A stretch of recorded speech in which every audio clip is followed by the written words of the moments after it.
ॐ हरिः ॐ श्री गुरुभ्यो नमः। हरिः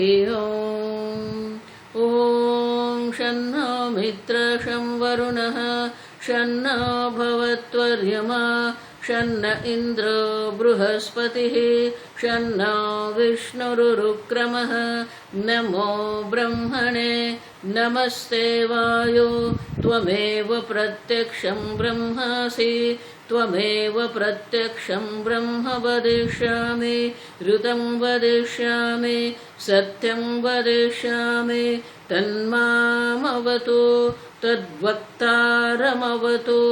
अवतु माम् अवतु वक्तारम्।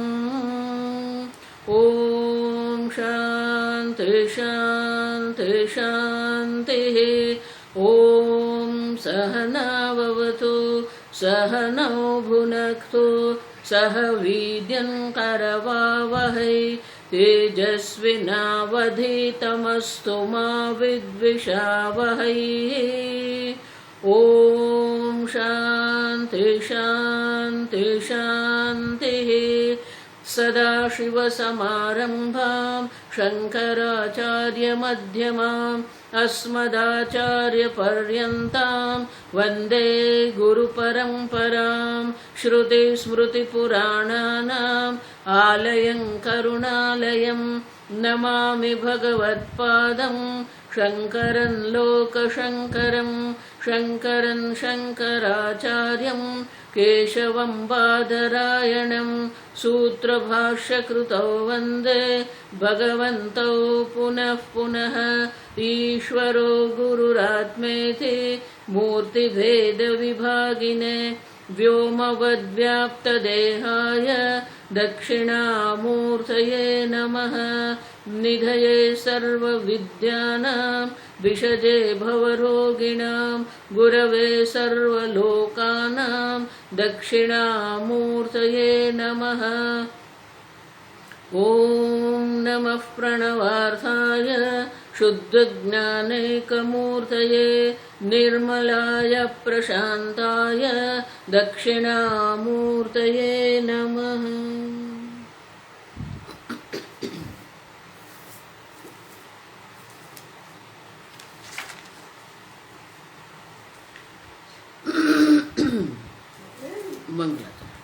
ॐ नमः श्री शंकरानंद गुरुपादाम्बुजन्मने।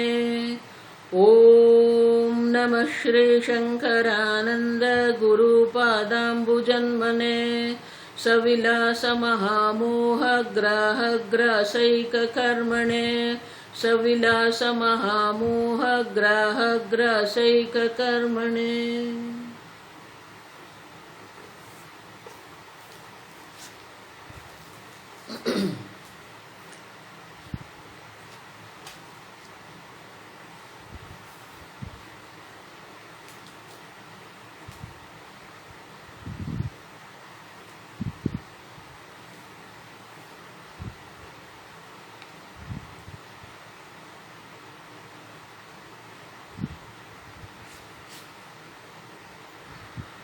श्लोक नंबर 52। तादात्म्यध्यास एवात्र पूर्वोक्ता विद्यया कृतः अविद्यायां निवृत्तायां तत्कार्यं विनिवर्तते अविद्यावृत्तितादात्म्य विद्ययैव विनश्यतः विक्षेपस्य स्वरूपं तु प्रारब्धक्षयमीक्षते।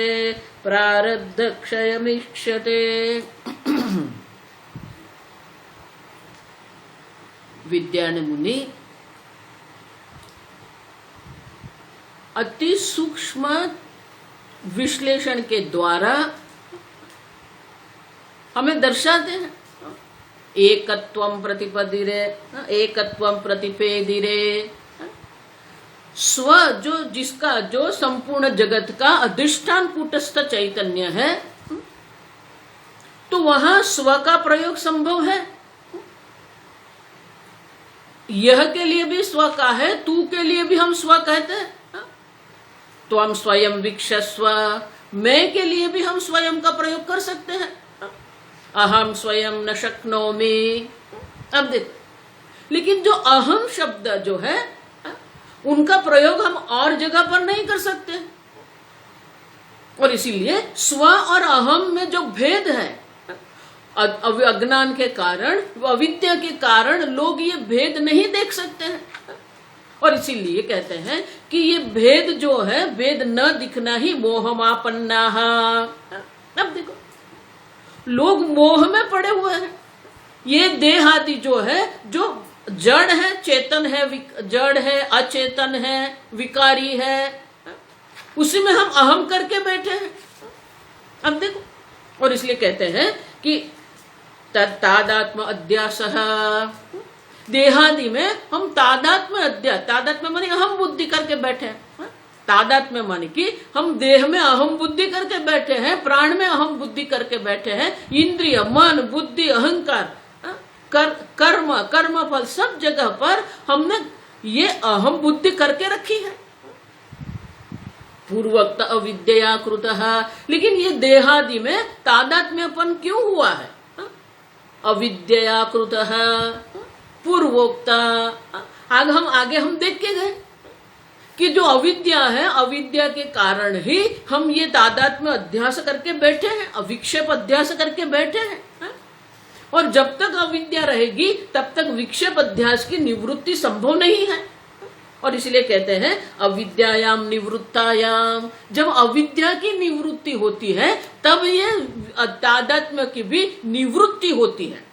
और इसलिए कहते हैं तत्कार्यम विनिवर्तते, कारण का नाश होने से कार्य का भी नाश हो ही जाता है। तो देखो, ये बहुत समझना है ठीक से, देह का नाश नहीं होना है, अविद्या का कार्य देह नहीं है, अविद्या का कार्य तादात्म्य अध्यास है। तो अविद्या की निवृत्ति जब होती है तो ये तादात्म्य अध्यास जो है उनकी निवृत्ति हो जाएगी। माने कि ये देहादि में आपकी जो अहम बुद्धि है वो अहम बुद्धि की निवृत्ति हो जाएगी, देहादि की निवृत्ति नहीं होगी। आप ठीक से समझना है। अविद्या के कारण जो देहादि में अहम बुद्धि हम करके बैठे हैं वो अहम बुद्धि की निवृत्ति हो जाएगी। और इसलिए कहते हैं कि अविद्या का कार्य जो है, इसलिए शंकराचार्य जी कहते हैं अतत धर्म अध्यारोप। अतत धर्म, जो आपका धर्म है ही नहीं, जो आपका गुणधर्म नहीं है, उसको आपने अहम मान के रखा है, और उनकी निवृत्ति ये ब्रह्म ज्ञान के द्वारा होगी। अतत धर्म अध्यारोप निवर्तकत्वेन शास्त्रस्य प्रामाण्यम। और ये शास्त्र भी प्रमाण किसके लिए है? शास्त्र प्रमाण इसके लिए है कि वो जो आपने अहम बुद्धि करके अध्यारोप करके रखा है वो अध्यारोप की निवृत्ति करना है हमें।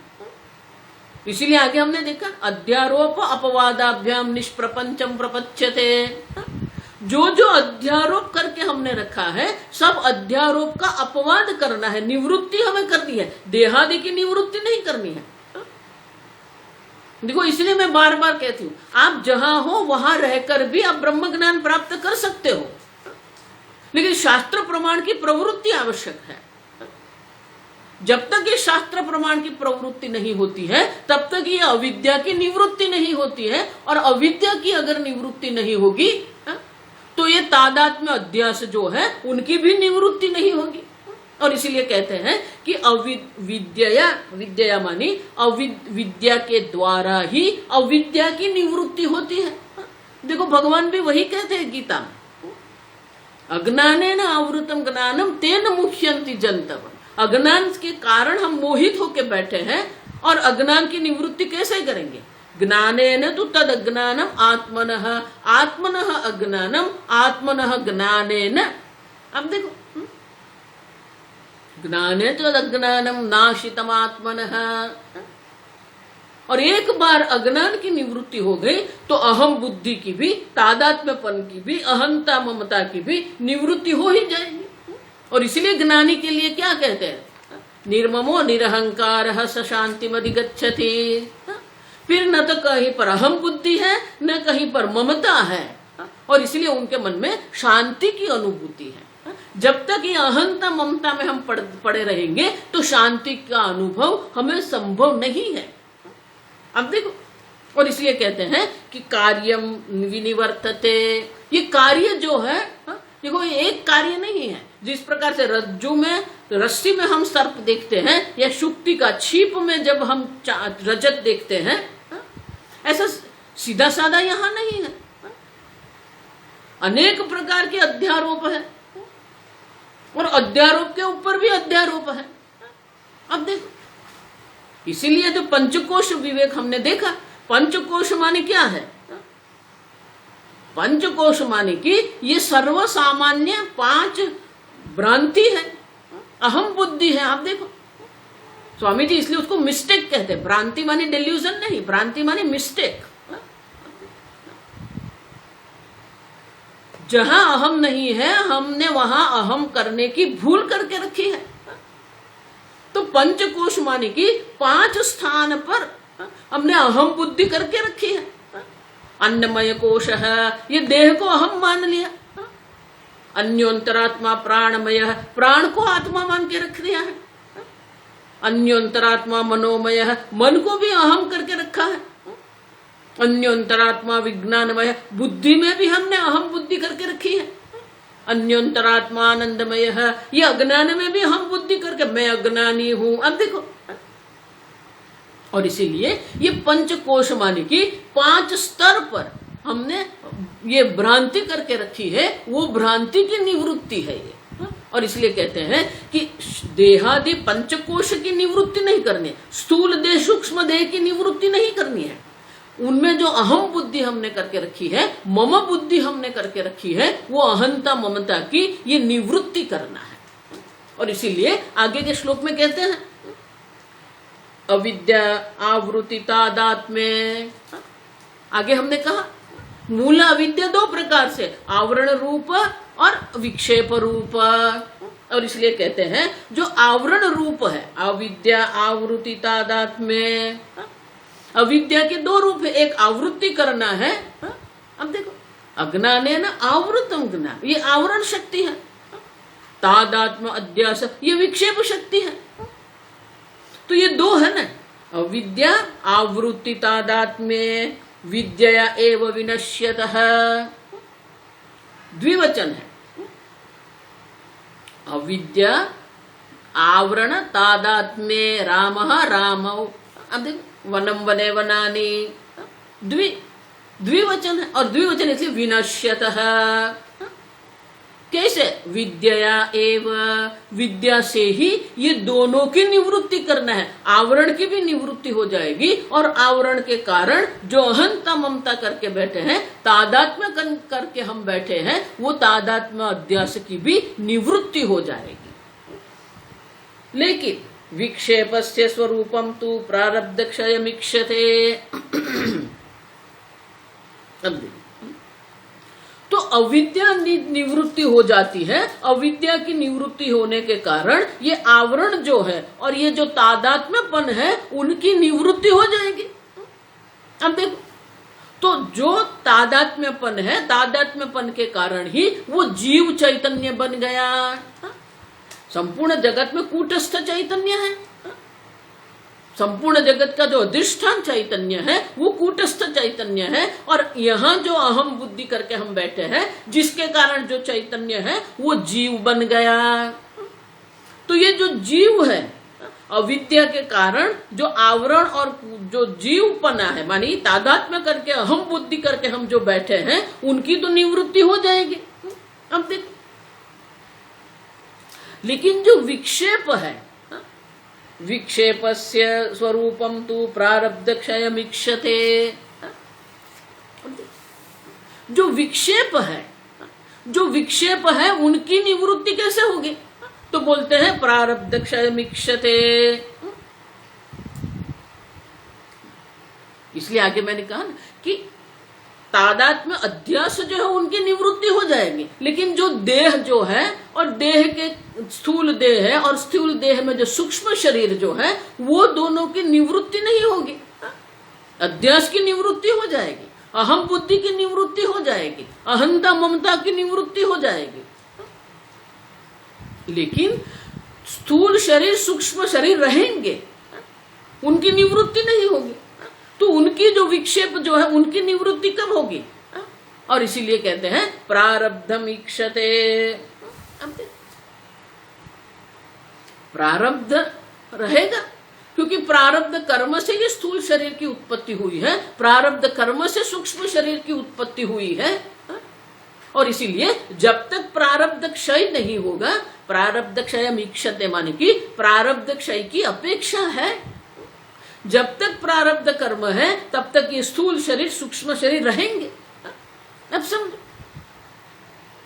और इसीलिए शास्त्र में दृष्टांत भी देते हैं, मुक्त ईशुवत। मुक्त ईशुवत, ईशु माने कि तीर। धनुष पर हम जब तीर लगाते हैं तो जब तक वो धनुष पर तीर है तब तक ठीक है, आपके हाथ में है। लेकिन एक बार धनुष से तीर छूटा, फिर उनके ऊपर हमारा कोई नियंत्रण नहीं है।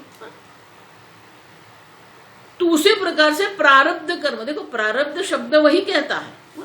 प्रारब्ध माने क्या है? प्रकर्षेण आरब्धत्वाद प्रारब्ध, अच्छी तरह जिसका आरंभ हो गया है। आपके कर्मफल जो है, जो संचित कर्म है उसी से आपका प्रारब्ध कर्म बना हुआ है वो, और जो प्रारब्ध कर्म है अपने कर्म फल देने का आरंभ करके कर रखा है। और इसीलिए जब तक ये प्रारब्ध कर्म का क्षय नहीं होता है तब तक ये विक्षेप माने कि स्थूल शरीर सूक्ष्म शरीर रहेंगे, लेकिन उनके ऊपर जो अध्यास है, अहम बुद्धि है, उनकी निवृत्ति हो जाएगी। अब देखो, और इसलिए कहते हैं कि विक्षेप के लिए तो प्रारब्ध कर्म का क्षय की अपेक्षा है। लेकिन वो भी भगवान ने बहुत सुंदर व्यवस्था करके रखी है, आप समझो। ये ईश्वर ने संपूर्ण सृष्टि जो है, स्वामी जी इसलिए हमेशा कहते हैं you have to see the big picture. अगर ये संपूर्ण सृष्टि की व्यवस्था हम देखते हैं, बिग पिक्चर माने कि ये संपूर्ण सृष्टि की जो एक विशाल व्यवस्था है, तो व्यवस्था के अंतर्गत जो जिन जीव को धर्म अर्थ काम की इच्छा है उनके लिए भी व्यवस्था है। 14 लोक जो भगवान ने बनाए हैं वो 14 लोक में अनेक प्रकार की भोग की सामग्री है, वहां पर उनके अनुरूप देह भी है, उनके अनुरूप इंद्रियां भी है, उनके अनुरूप मन बुद्धि भी है।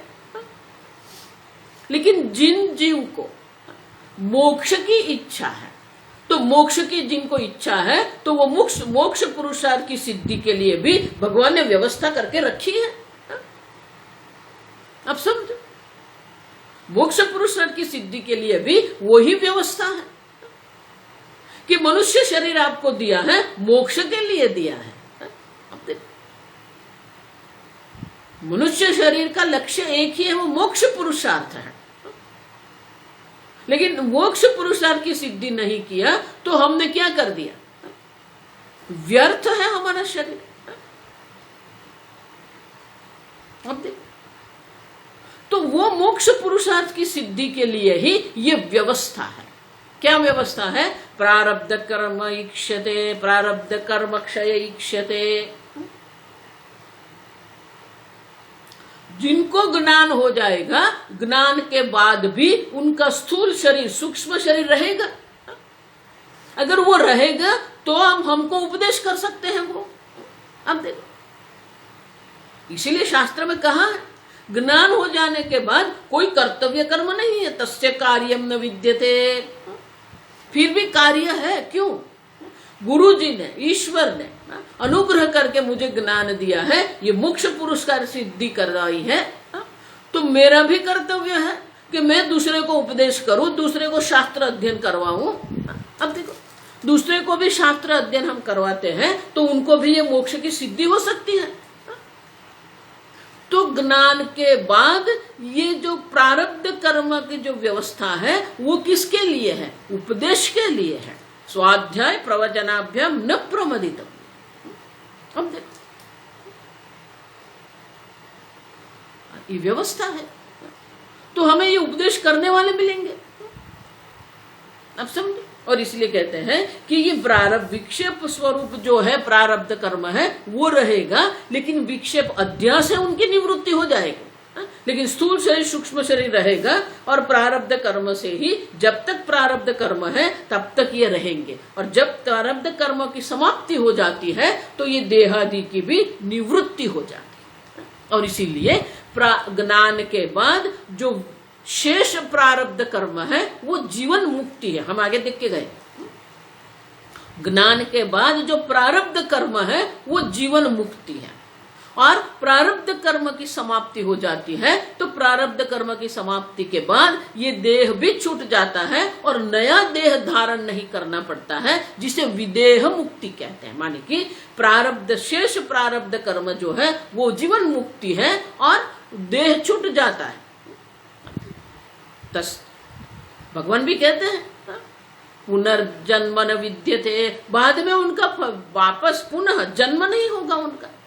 माने कि उनकी विदेह मुक्ति भी, माने कि अन्य देह की प्राप्ति उनके लिए नहीं रहेगी तो विदेह मुक्ति भी हो जाएगी। माने कि शेष प्रारब्ध कर्म उनकी जीवन मुक्ति है, और प्रारब्ध कर्म के क्षय के बाद विदेह मुक्ति की भी प्राप्ति अवश्य होती है। और इसीलिए कहते हैं कि विक्षेप रूप जो देहादि जो प्रारब्ध से मिले हुए हैं वो तो रहेंगे आगे।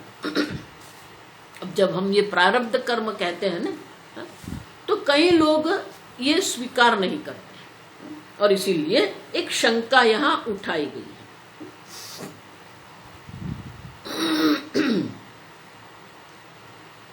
उपादाने विनष्टेपि क्षणं कार्यं प्रतीक्षते क्षणं कार्यं प्रतीक्षते इत्याहुस्तार्किकास्तद्वत् अस्माकं किं न संभवेत्। अब देखो तार्किक लोग हैं, नैयायिक जिसको हम कहते हैं, उन लोगों का एक सिद्धांत है। अब ठीक से समझो, तो कहते हैं कि प्रारब्ध कर्म जो है तो विक्षेप है, वो प्रारब्ध कर्म विक्षेप के कारण है जो निमित्त है। आपका ये देह प्राप्त हुआ है, आपको स्थूल सूक्ष्म देह जो प्राप्त हुआ, उनका निमित्त कारण तो कौन है? प्रारब्ध कर्म है। अब देखो, तो विक्षेप जिसके कारण है वो प्रारब्ध कर्म है। स्थूल देह सूक्ष्म देह आपको जो प्राप्त हुआ है वो प्रारब्ध कर्म से प्राप्त हुआ है, तो प्रारब्ध कर्म जो है वो निमित्त बन गया विक्षेप के लिए। और प्रारब्ध कर्म किसके कारण है? अविद्या के कारण है। तो अविद्या जो है वो उपादान कारण है। समझ में आया?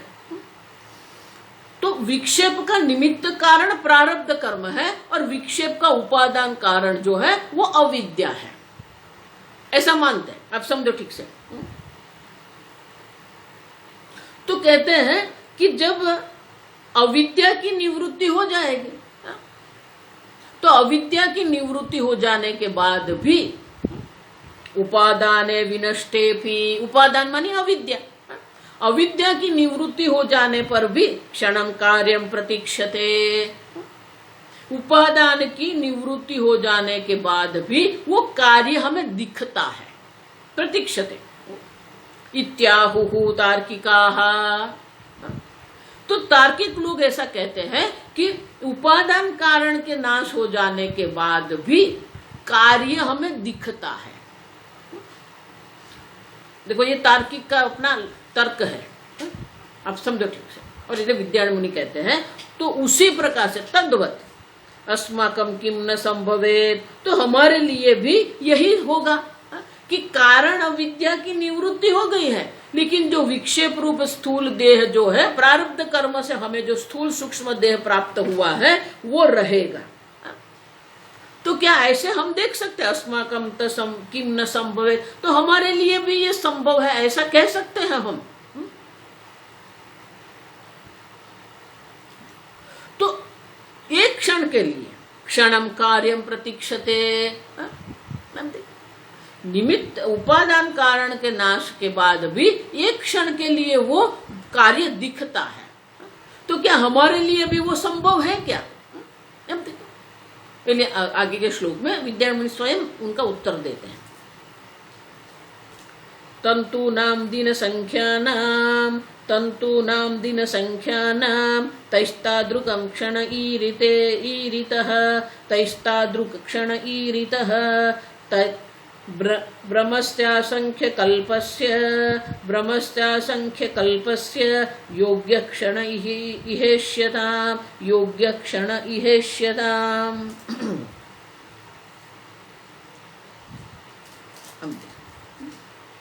अब क्षण किसको कहते हैं? उसने क्या कहा हमें? क्षणम कार्यम प्रतीक्षते, अस्माकं किम न संभवे, ऐसे हमारे लिए भी संभव है क्या? तो पहले विद्यारण्य मुनि कहते हैं कि पहले हम देखते क्षण किसको कहते हैं। तंतूनां दिन संख्यानां,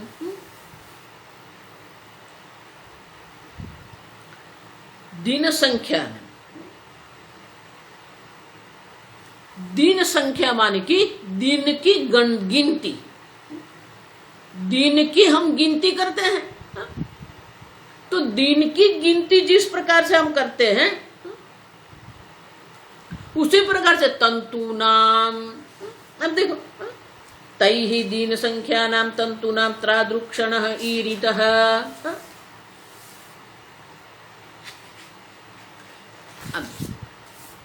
क्यों तंतु कहा यहां पर?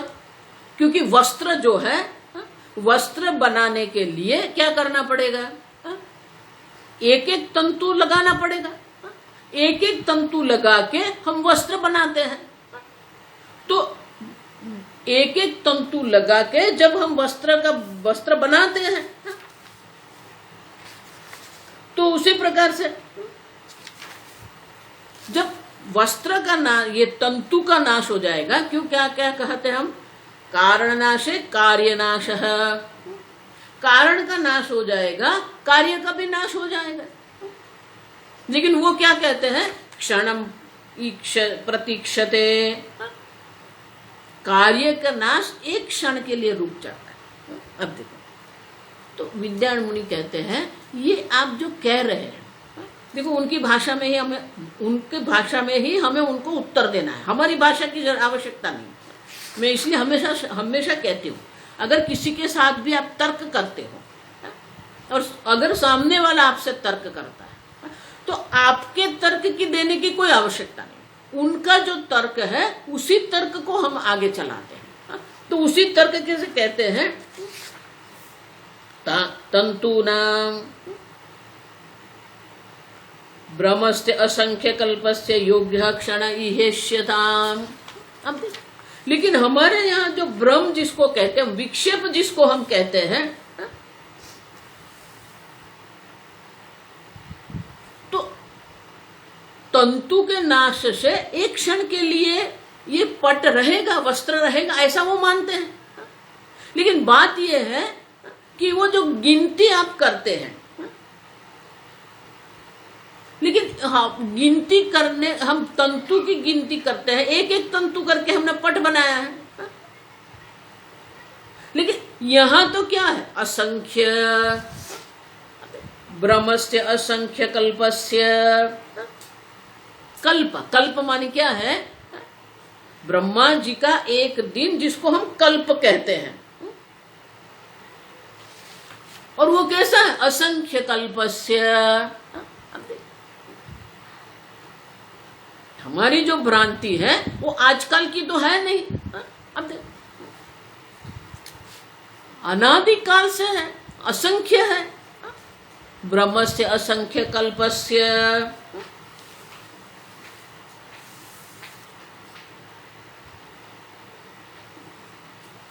उनके लिए क्या है, एक क्षण है, लेकिन एक क्षण की गिनती आप कैसे करेंगे? हा? किसको आप क्षण कहेंगे? हा? अब देख,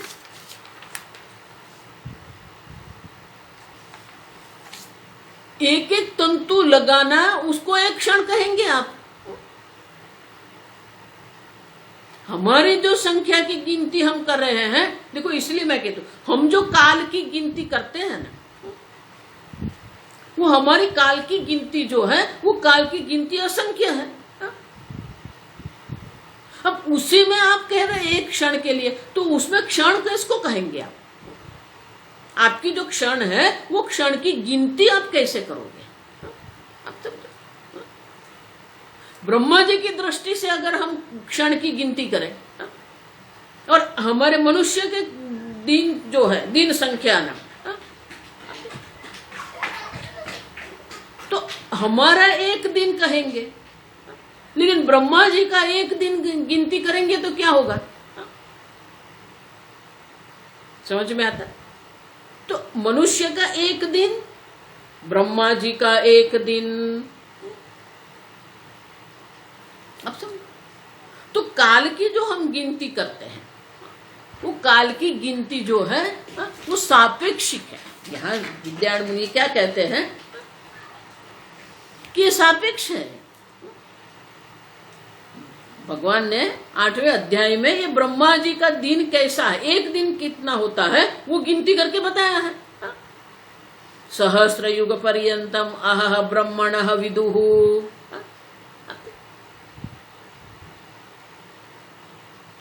ब्रह्मणः, ब्रह्मा जी के, ब्रह्मदेव का एक दिन क्या है? सहस्र युग पर्यंतम, 1000 युग पर्यंत ब्रह्मदेव जी का एक दिन है। अब देखो, तो वो जो दिन है वो उनके लिए एक है, लेकिन हमारे लिए क्या होगा? वो एक सहस्र युग, एक युग मानी चतुर्युग, पूर्ण चतुर्युग को एक युग कहते हैं। तो अगर पूर्ण चतुर्युग के एक गिनती करेंगे तो वो हो जाएंगे 4,32,00,000 वर्ष, और ऐसे 1000 मानी और 3 शून्य लगाना है हमें। इतने वर्ष जो है वो ब्रह्मा जी का एक दिन है। तो वो दिन की जो संख्या है वो अलग पड़ेगी।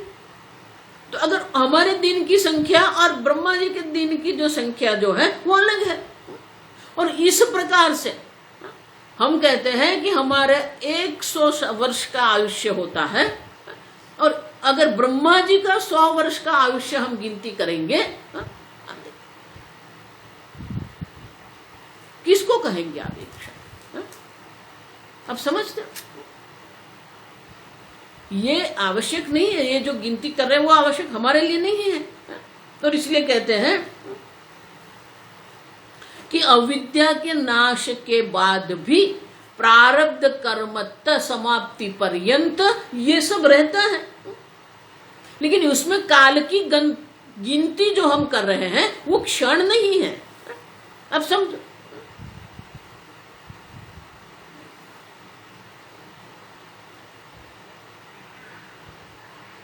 हम कह रहे हैं कि ये एक कारण के नाश के बाद एक क्षण के लिए कार्य रहता है। आप अगर ऐसा गिनती करते हैं तो ये आवश्यक नहीं है, क्योंकि गिनती अलग अलग है। देखो, इसीलिए हमारा आयुष्य, हम भले यहाँ का है 80 वर्ष, तो पृथ्वी की दृष्टि से वर्ष की गिनती करते हैं हम। पृथ्वी सूर्य का परिभ्रमण जब करती है, उनका परिभ्रमण, एक परिभ्रमण जब समाप्त होता है तो उनको हम 1 वर्ष कहते हैं। लेकिन अगर बृहस्पति ग्रह की दृष्टि से देखेंगे, गुरु ग्रह की दृष्टि से देखेंगे तो 12 साल होते हैं उनको, 12 वर्षों तक होता है। और अगर शनि ग्रह को देखेंगे 27 वर्ष होंगे उनके। तो वर्ष की गिनती तो पृथ्वी के आधार पर है, दिन की गिनती भी पृथ्वी के आधार पर है। अब समझ, पृथ्वी अपनी धरी पर एक धरी का जब करते हैं तो उसको हम एक दिन कहते हैं। तो हमारी काल की जो गिनती है वो गिनती पृथ्वी के आधार पर है। तो इसीलिए आयुष्य भी हमारी दृष्टि से हम वर्ष में गिनती करते हैं, लेकिन यमराज वर्ष की गिनती नहीं करते हैं। भगवान ने हमें आयुष्य वर्ष के अनुसार नहीं दिया है, हमारे प्राण अपान के आधार पर दिया है। हमारे प्रारब्ध में कितना प्राण है, कितना श्वास है, इसलिए कहते हैं निश्वासे नहीं विश्वास, निश्वास श्वास बाहर निकलता है, लेकिन वो वापस आएगा कि नहीं आएगा हमारे हाथ में है नहीं। श्वासे श्वासे स्मरण राम, अब हर एक श्वास में हमें राम का चिंतन करना है। क्यों? क्योंकि वो श्वास जो बाहर गया है वो श्वास अंदर आएगा कि नहीं आएगा हमें पता नहीं है, क्योंकि वो श्वास और निश्वास जो है वो हमारे हाथ में नहीं है।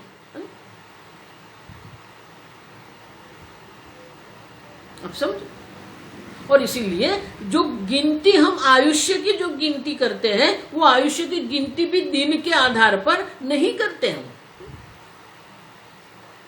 कि दिन की गिनती तो हम पृथ्वी के आधार से करते हैं। ईश्वर जो हमारी गिनती करते हैं आयुष्य की, यमराजा जो हमारी आयुष्य की गिनती करते हैं उनके श्वास पर है, प्राण के आधार। और इसीलिए विद्यारण्य मुनि कहते हैं आप जो ये गिनती करने का सोच रहे हैं वो गिनती आपकी ठीक नहीं है।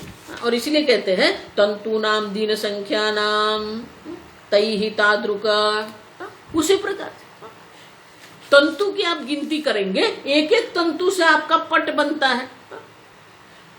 तो आप जो कहते हैं कि उपादान कारण के नाश के बाद भी एक क्षण के लिए कार्य रहता है, माने कि तंतु के नाश के बाद भी वो एक क्षण के लिए पट रहेगा, प्रतीक्षते कहते हैं।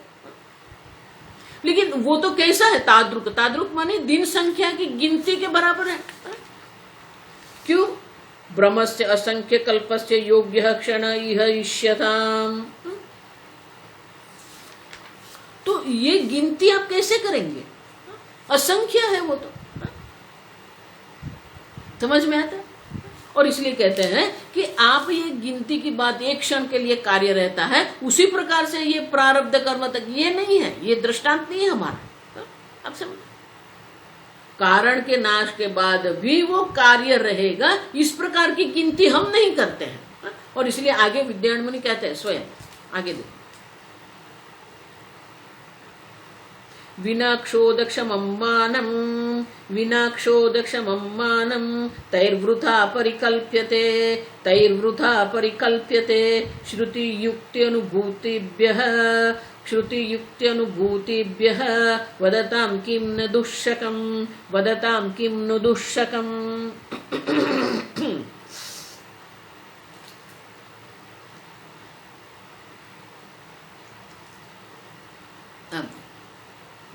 विद्यारण्य मुनि कहते हैं हम शास्त्र प्रमाण से चलते हैं।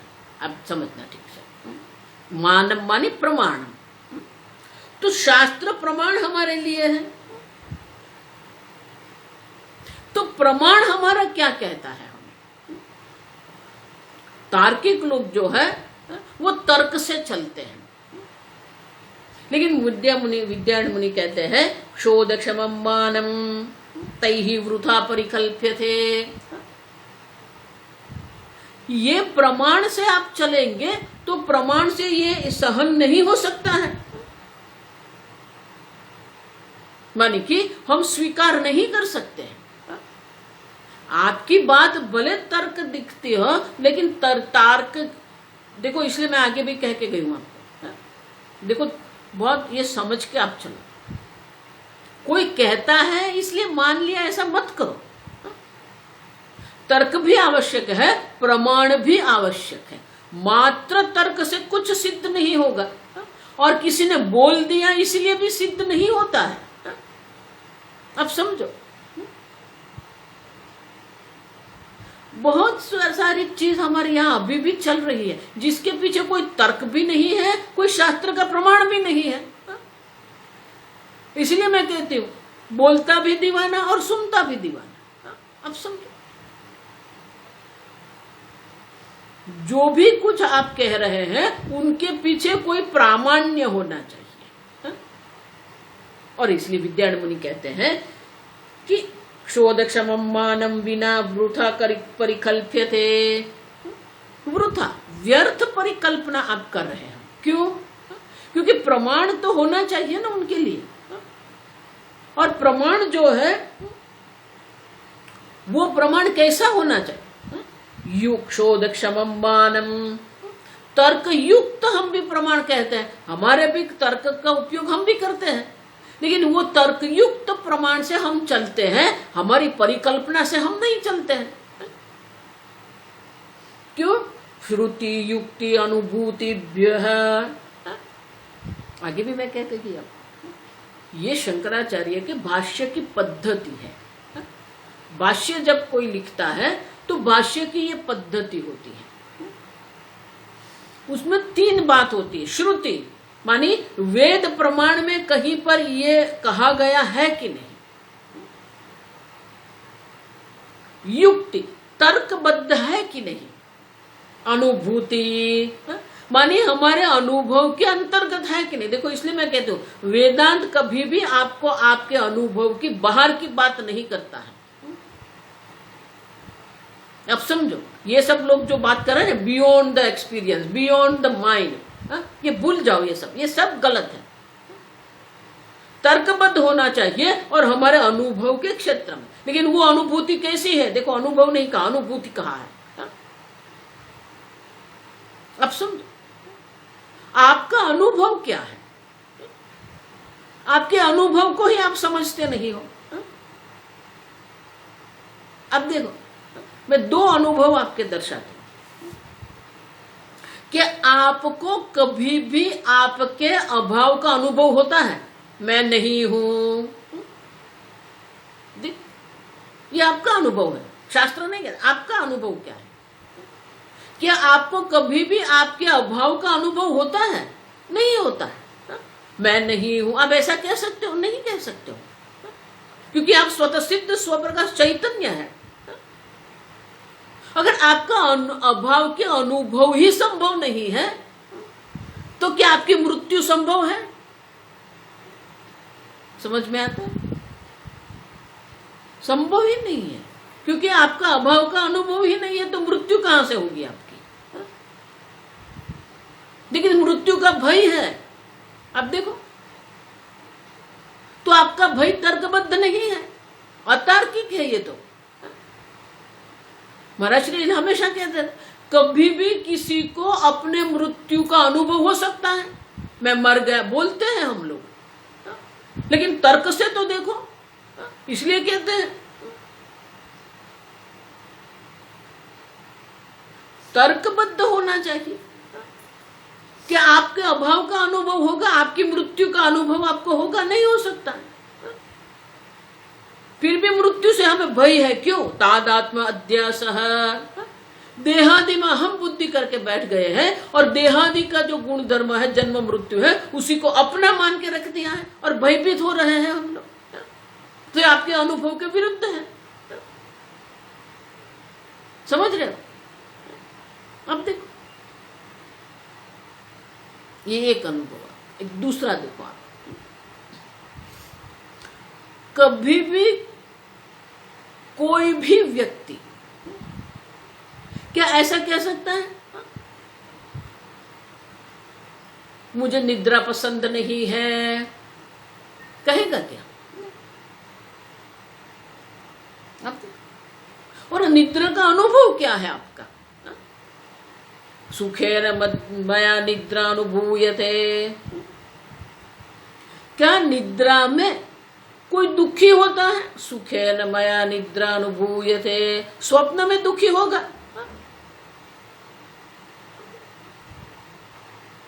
तो आपका सुख का अनुभव है निद्रा में। देखो, आपका अनुभव की बात कर रही हूं। निद्रा में आपको सुख की अनुभूति होती है, तो आपके अनुभव का आप विश्लेषण करो। क्या जो आपको सुख की अनुभूति जो आपको हुई है निद्रा में, वहां देश था नहीं। आप जो स्थान पर रहते हैं, आप अमेरिका में रहते हैं, बारडोली में रहते हैं, नवसारी में रहते हैं, जहां भी रहते हो, वो प्रदेश देश था नहीं, काल था नहीं। इसके बिना मैं नहीं रह सकता हूं, तो आपकी पति, आपका पति था, पत्नी वहां थी नहीं। आपके भाई, आपके स्वजन, आपके पुत्र पुत्री थे वहां पर नहीं। भोग थे वहां पर नहीं। संगीत था, नृत्य था नहीं।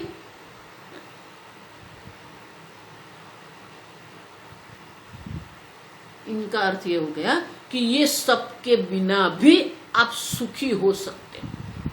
ये आपका अनुभव है। कुछ भी नहीं था, फिर भी आप आनंद का अनुभव वहां करते हैं।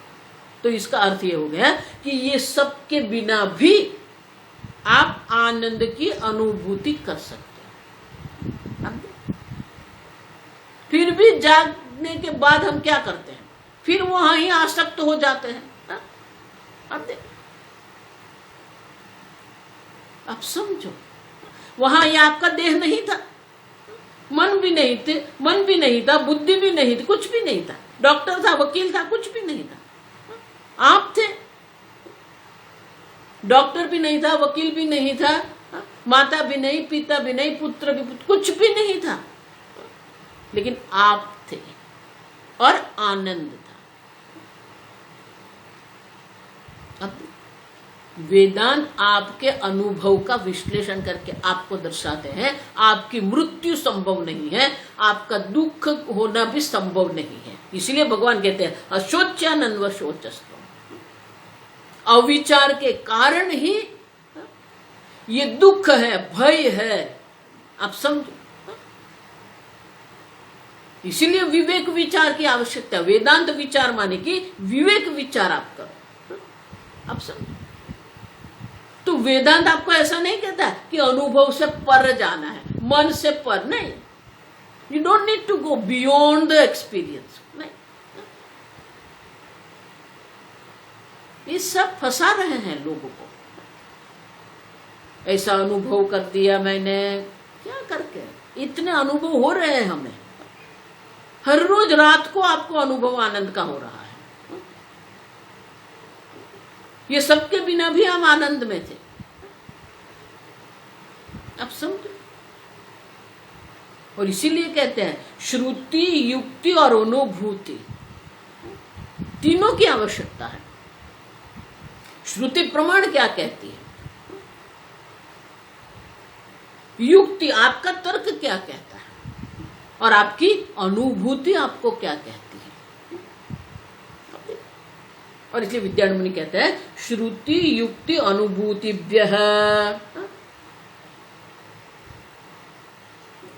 सब संभव है। तो हमारी श्रुति, हमारी युक्ति और हमारी अनुभूति क्या कहती है कि अविद्या के नाश के बाद भी प्रारब्ध कर्म रहता है। वो प्रारब्ध कर्म है, ये भगवान की संपूर्ण व्यवस्था है। और इसीलिए वदताम किम दुष्यकम, दुष्यकम, उसमें अशक्य की बात ही कहां पर है। निमित्त कार आप जो कह रहे हैं कि कारण के नाश के बाद एक क्षण रहता है, एक क्षण नहीं, प्रारब्ध कर्म के क्षय तक ये रहेगा। और इसीलिए हमारी श्रुति क्या कहती है, हमारे युक्ति तर्क क्या कहता है, और हमारे अनुभूति क्या कहती है कि प्रारब्ध कर्म रहता है।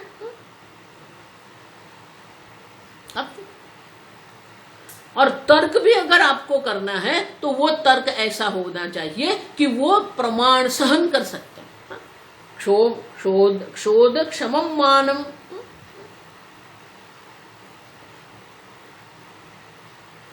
आप समझो। और इसीलिए जो भी तर्क आपको करना है आप करो, लेकिन वो प्रमाण के अनुरूप होना चाहिए।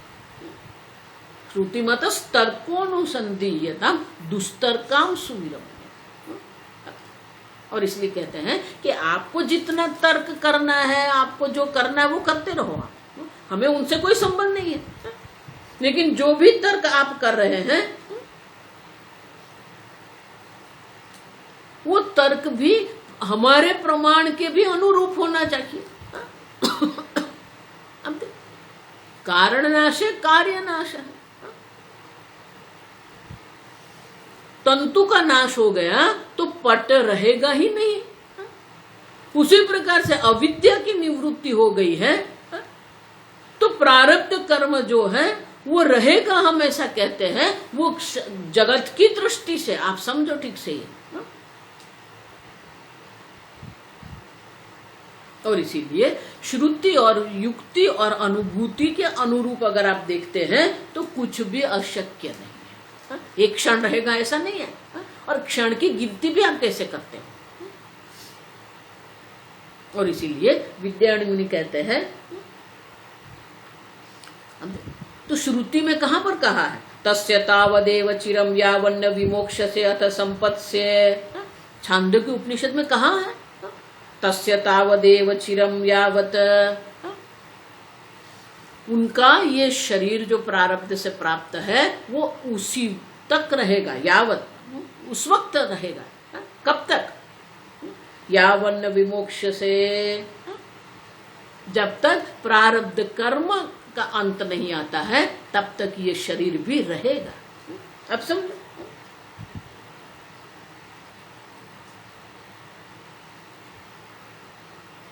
मुक्त ईशु भी हमारा दृष्टांत है। और एक दूसरा दृष्टांत है, आप देखो कि ये कुम्हार जो होता है, कुम्हार जब घड़ा बनाता है तो उनका जो चाक होता है, चक्र होता है उनका, वो चक्र को घुमाता है। अब जब चक्र घूम रहा है तब उसके ऊपर ये मिट्टी से घड़ा बनाता है। अब उनका घड़ा बन गया, लेकिन वो जो चक्र जो है वो चक्र की गति जब तक है तब तक वो घूमता रहेगा, है ना। उनकी गति जब तक है वो घूमता रहेगा, घड़ा बन गया। उसी प्रकार से प्रारब्ध कर्म का आरंभ हो गया है और इसीलिए जब तक प्रारब्ध कर्म रहेगा तब तक ये स्थूल और सूक्ष्म शरीर भी रहेगा। श्रुति भी कहती है, युक्ति भी कहती है, और ये ज्ञानी जनों का भी अनुभव है कि ज्ञान के बाद भी वो है, अनुभूति है। विद्वत जनों की ये अनुभूति है कि ज्ञान के बाद भी वो है। अब समझो, तो श्रुति भी है, तर्क भी है और अनुभूति भी है कि प्रारब्ध कर्म के क्षय तक ये स्थूल सूक्ष्म शरीर रहता है। अब समझो, ये तार्किक लोग के तर्क के ऊपर नहीं जाना है, क्योंकि तर्क ऐसा करना चाहिए जो प्रमाण सहन कर सके। माने कि प्रमाण के अनुरूप आपको तर्क करना है, प्रमाण के विरुद्ध तर्क की आवश्यकता हमें नहीं है। आगे विद्यारण्य कहते हैं हम कर देखें।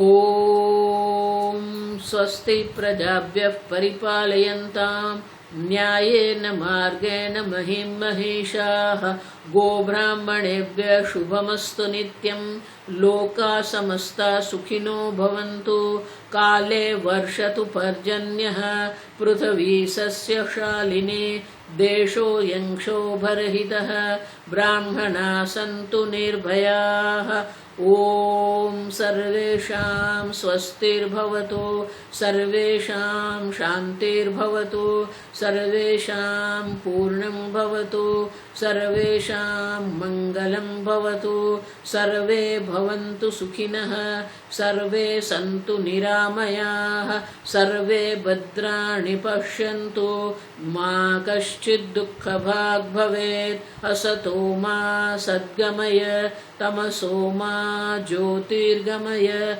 मृत्योर्मा अमृतङ्गमय। ॐ पूर्णमदः पूर्णमिदं पूर्णात् पूर्णमुदच्यते, पूर्णस्य पूर्णमादाय पूर्णमेवावशिष्यते। ॐ शान्ति शान्ति शान्तिः। हरिः ॐ। श्री गुरुभ्यो नमः। हरिः ॐ।